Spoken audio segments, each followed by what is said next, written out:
Conan, what is best in life? To crush your enemies, see them driven before you, and to hear the lamentation of the women.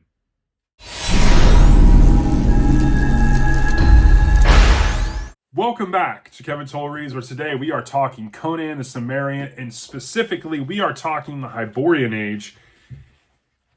This is interesting, and so this is going to be a little different here, but I read the Hyborean Age from this collection, The Coming of Conan the Cimmerian. I read it based on the recommendation of Tim from Secret Fire Books, definitely big into Conan, and he was like, hey, I would really be interested in your thoughts and your take on the Hyborean Age. And so I did it on a whim, and I want to talk about it now. It's definitely something different. So I wanted to read you kind of an excerpt to kind of set the stage here. This was a quote from a letter from Howard to a fellow author by the name of Clark Ashton Smith. Howard goes on to say, I know that for months I have been absolutely barren of ideas, completely unable to work up anything sellable. Then the man Conan seems suddenly to grow up in my mind without much labor on my part, and immediately a stream of stories flowed off my pen, or rather off my typewriter, almost without effort on my part. I did not seem to be creating, but rather relating events that had occurred. Episode crowded on episodes so fast I could scarcely keep up with them. For weeks I did nothing but write of the adventures of Conan.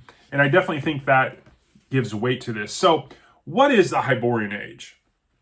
Well, there's a lot of great videos out there on YouTube about this. So this is not going to do those near the justice of those. But for me, the Hyborean Age reminds me heavily a lot of the Silmarillion, but on a smaller scale.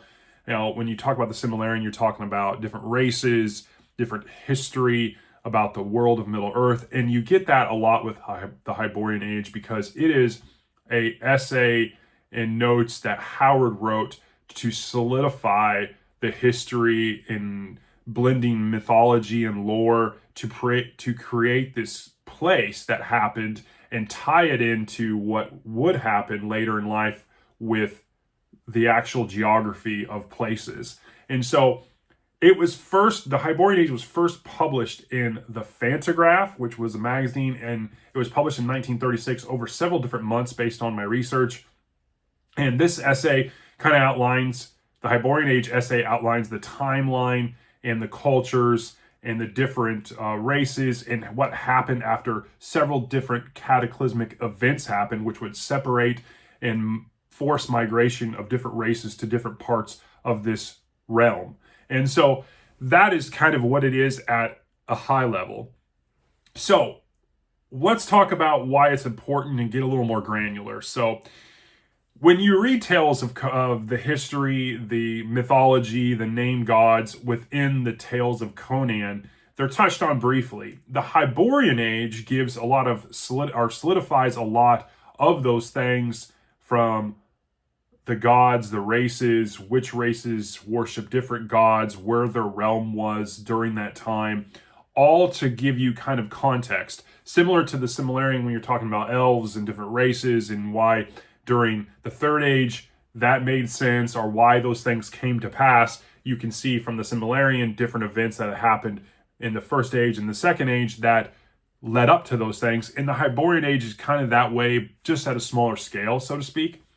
I think Howard did a great job writing this from the sense that it idolized barbarism as a pure, more honest way of life. When you read some of the Conan tales at first, you're very kind of shocked how it is just a kill or be killed world, and it's take what you want type world and thievery. But you get to see by reading this Hyborean Age why that isn't the way it is, and why it's just kind of the way of life. And I think that really kind of solidifies what you're reading. The essay also deals with the various kingdoms, the various races in the kingdoms like Aquilonia, Stygia, Chimera, Samara, Hyperborea.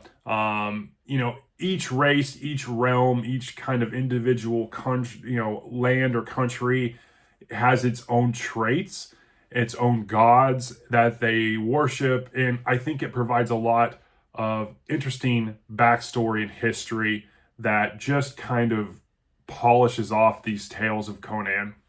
So I have some cool excerpts that I wanted to share with you all that I found. One of them is: barbarism is the natural state of mankind. Civilization is unnatural. It is a whim of circumstance, and barbarism must always ultimately triumph. And that is the epitome of Conan the Barbarian in that mentality. Another one was: there were many gods worshipped in the Hyborean Age, from Grim to Set to Mitra the Mild. And there is a handful of different gods, and they all have their own kind of ways of doing things and their own histories that are briefly touched on. And there's definitely more brutal ones and more soft-handed ones. And so I thought that was interesting. So in terms of this Hyborean Age and its luster, who would geek out of this? Who is this really for? And I think if you get sucked in or nerded out about things over Conan, then not only is the Hyborean Age, should it interest you, I think there's many channels on YouTube that would also do a far better job than I'm doing of explaining this and diving into the Conan. I mean, I touch on these, I enjoy them, and I'm going to continue to do my episodic reviews of Conan, but there are channels that are far better from an editing standpoint and just from a research and knowledge standpoint. I recommend the following channels. Tim at Secret Fire Books has a great channel. You should definitely check him out. He knows a lot about Conan. Erik Wag is another great channel, talks about Conan, has videos related to Conan I think you should check out. Obviously, Michael K. Vaughan definitely is a huge resource when it comes to Conan, the Conan novels, pastiche novels, as well as Steve Donahue. Reads a lot of Conan, really enjoys it. Steve has great insight, just like Michael K. Vaughan. And then Grim Dark Half Off.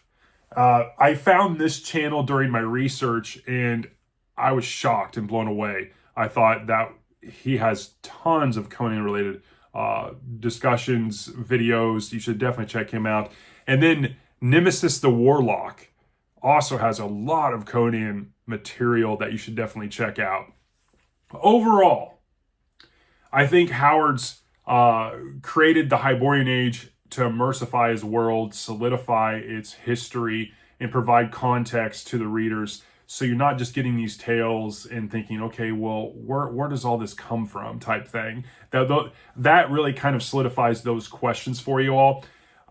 I think by grounding his fantasy tales kind of in this pseudo-historical framework, it really kind of polishes off these tales to give them kind of their own sense of weight. And I really think the death really elevates the stories even further. Now, I will tell you, the reading is more black and white. It's not like fictional where you're gonna be like, oh, you're gonna have fights and pirates and everything else. You're reading tales of history, and it can be sort of non-fiction fiction, so to speak, because it is fiction, but it's kind of written in a non-fiction type way. There's a lot to unfold too. There are a lot of different races, a lot of different places, a lot of different mythology, and so it's not long reading, but it is a little denser than the actual tales. So you've been warned. Overall, I am so happy I read this. It definitely completes this omnibus collection for me, and it provided a lot of context around the history of the Hyperborean Age and Hyperborea, as well as where Conan came from and why, and all of the traits around barbarism and why it matters.